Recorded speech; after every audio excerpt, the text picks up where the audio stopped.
But let's talk about the situation with Joe Biden, because it seems to me it's getting to sort of critical mass now, because first we had the debate last week, which we talked about just afterwards, where Joe Biden was ludicrously kind of unaware of what was going on, it seemed to me. He's since come out and said he was suffering from jet lag, which everybody's just falling about laughing, going, well, he's now lying. He's now openly lying, and the White House press secretary is openly lying. And you could argue that it's election interference. Yeah. It's obviously, it continues to be elder abuse, but it is interference in the sense that the White House has been covering this up for 3.5 years. The cover-up didn't really work. Prior to the debate, 65% of Americans thought he didn't have the cognitive ability to be president, but now it's 75. Right. And so, you know, I think the scandal has been exposed, and it's either the White House or the compliant media or both. But the media surely hasn't done their job. No. And now they're all saying, "Oh, we didn't know." Oh, come on. Yeah. And how can you not know? I mean, I said this to you. I mean, how can anybody, and I said it to Bob Mulholland, how can anybody watch that man and not assume and conclude that he's not very well? I don't know how he does it. Bob's a great guy, but I think he's friends with Biden, and maybe he just can't see it or he can't admit it. But it's obvious. It's so obvious. It's ridiculous to try to continue with the cover-up.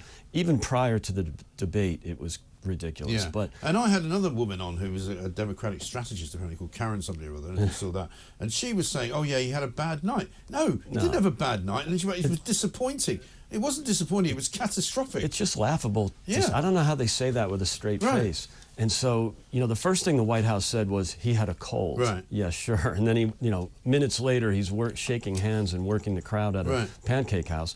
And then they switched it to jet lag. He travels on Air Force One, first of all. He's not in the business class at BA. And then, you know, he's not getting woken up for his breakfast. And he had 7 days to recover, 5 of which was out of the White House. Yeah, they took him to Camp David, didn't they? That's right. Yeah, that's right. It's to Camp David. And he hit out there and prepped. Well, how'd that work out? So, you know, the jet lag thing is absurd. But the strangest thing about him as well is that then later on in the week, after the debate debacle, if you want to call it that, he appeared to be quite cogent and quite sort of capable when he made his speech, and he was kind of shouting at people saying, you know, I know what I'm doing, you know, and it was almost as though he'd been given something. It's like someone, you know, when you take the car keys from your grandfather, it's time, and now he's really defiant about it, and he shouts. The only way he can communicate is read the teleprompter and shout. That's not a good sign. And the volatility is not a good sign either, that one day he's angry grandpa, and the next day he's walking around mindlessly and can't communicate. And sort of putting his arms around kids and putting his arms around people. And there's a piece of footage at the moment of him sort of shaking hands with a guy and kind of appearing to rub his forearm in a very creepy way. And you kind of go, and if somebody was rubbing my forearm like that, I'd be like, you might back it the hell off. Maybe you punch it. But you know, this is odd, bordering creepy. It's the volatility and the inconsistency that should be and also worrisome. the anger is something which is very consistent with early on-stage dementia and/or Alzheimer's Nobody disease. wants to have that conversation with their father and grandfather. We've all I mean, my gone own through father, you know, unfortunately, you know, became like that before he died. You know, and for the last 5 years of his life, you know, he would suddenly rush into a kind of a rage. Yeah, I told my father after I had children, I wouldn't let my father drive anymore with me in the car. You know, and then the next stage was taking the keys away. And that's a hard conversation. It is a hard conversation. And that's why you see Biden with the anger. You worry, you know, who's in charge here, right? I'm not saying that Dr. Well, it's obviously Dr. Jill, isn't it? Dr. Jill is in charge of him. I don't know that she's in charge of the White House like Edith Wilson when Woodrow Wilson had a stroke and was incapacitated. They also covered it up then. They're very good at covering these things up. FDR as well. So Eisenhower had two heart attacks in office, and nobody really knew how difficult. You know. But we live in a very different world now, don't we? It's impossible I mean, you can't to really cover stuff like that. You can't. And even the compliant media that deliberately tried to cover up and has always covered for Joe, whether it's on his infirmity or on his radical destructive policies, they can't do it anymore. People have iPhones, and that's again why they were. Well, this is the thing. I mean, I was quoting from Andrew Sullivan. I was quoting from the New York Times leader page, in which they actually wrote an editorial saying it's time for him to go. CNN, all the people that have been defending him have, not all, but many have flipped on him. And it's kind of, again, kind of funny that 3 weeks ago they were saying he's great. Yeah. You know, they weren't. They knew. Yeah. And that's what I think I think that's what we have to all admit now is that they knew. The White House obviously knew. Right. The compliant media knew. The legacy media. So, you know, I think heads should roll. Yeah. They probably won't, but there'll be books written about this. Yeah. And it's really a travesty. It really is awful because not only, as I said to you, I think last week, you know, I don't think he should even remain president until November because of the state that he's in. Absolutely. I mean, you know, Robert Hur said that he couldn't stand trial for his document case, which is a much better case than Trump's for the prosecution. Right. And they gave him a pass on that. So he's not competent to stand trial, but he's competent enough to be president. I know. And if they drop him and say, we don't think he can last 4 years, or, you know, we think his health is deteriorated, well, what about the next 6 months? Right. And this is a really dangerous time. Because it's quite a crucial time in international relations, isn't it? I'm not sure that Putin or Xi are going to comply with the 10 a.m. to 4 p.m. window, you know, and try to do all their invasions at, you know, lunchtime, during the Eastern day. time zone. Yeah, absolutely. That's not going to work. No. Let's have a look at what Donald Trump said. He was caught on the golf course, bizarrely, unusual for him, in a golf cart. Let's see what he had to say. You gave me so much. How did I do with the debate the other night? Oh, amazing. He kicked that old broken down pile of It's a bad guy. He just quit, you know. He's quitting the race. Is that right? Yep, I got him out of the race. And that means we have Kamala. I think she's going to be better. She's so bad. She's so pathetic. It's so amazing. It's just so bad. So, I just can't imagine. but can you imagine that guy dealing with Putin and the president of China, who's a fierce person? He's a fierce man, a very tough guy. And they see him. They probably he can't. But they just announced he's probably quitting. Good. Really? Yeah, that's amazing. Just keep knocking him out, right? Donald Trump on his way to making another par, no doubt, because he always makes par no matter what happens to his ball. But what about that? I mean, he seems to think Kamala Harris is coming. A lot of people thought that Donald Trump actually wanted Biden to stay in place because he wants to run against him because he's going to beat him. Right. I would argue from a purely partisan view. Right.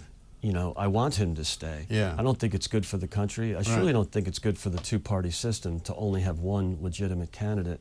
So, you know, Trump, as usual, President Trump, you know, says things that are clumsy, but he's right. He's right. And he's saying what Absolutely. everyone's thinking. So I don't know why anyone would say, oh, you know, the orange man bad. I think that just doesn't fly. Well, no, not at all. Yeah. And particularly the other night when he was so brilliant at just standing there and making different expressions on his face. He didn't have to give him a hard time. He didn't have to go boots in on Biden. When your enemy is self-destructing, don't do anything, you know, as Napoleon said. But so do you think then that if, say, for example, we get to the point where he does reconsider, because again, the New York Times yesterday had a story saying that friends of his are saying he's now beginning to think maybe he should step down, which is, for me, the start of the process. Right.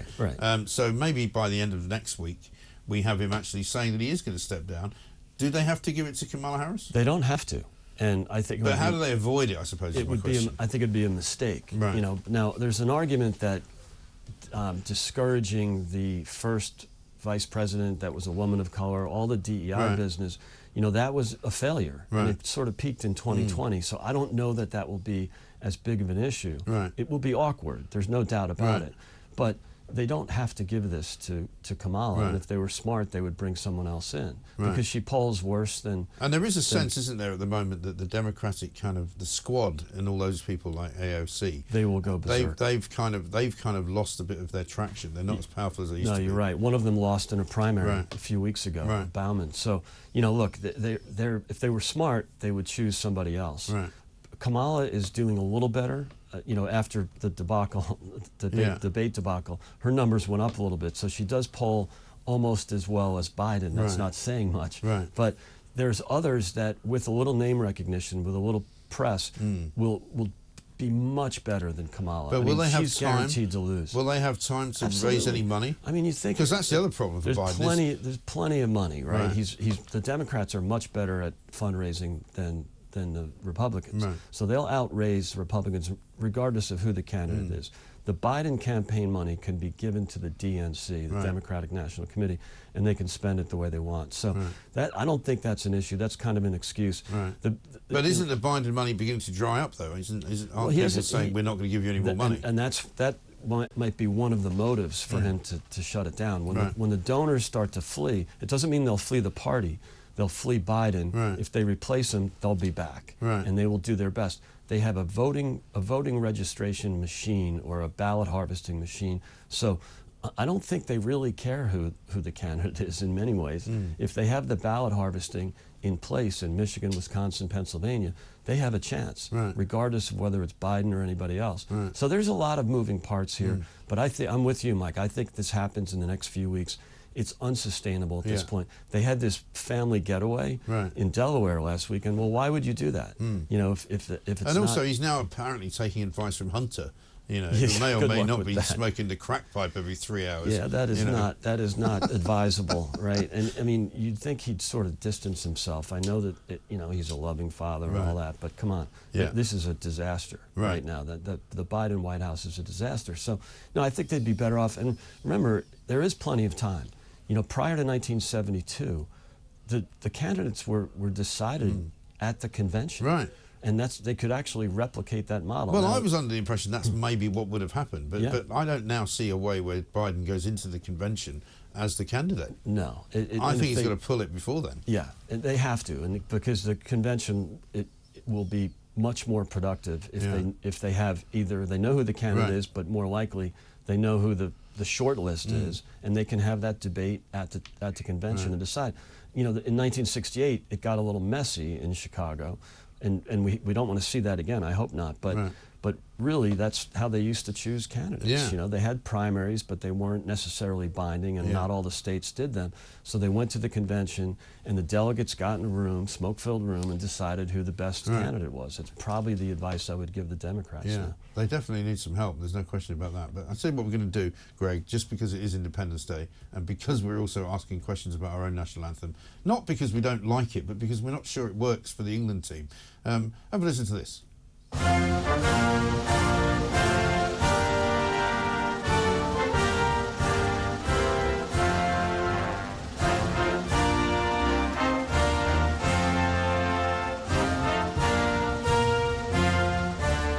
Even the words are great. I'm not going to sing them because that might be sacrilegious. Tough to sing. On a day like Tough this. to sing. But what a great national anthem. Oh, it's great. And we can thank the British for that. Yeah. They would just burn down Washington. You got a lot to thank us for, but we won't get into that on such one of many. Such a pleasant day. July the 4th, Independence Day. Have a very good one.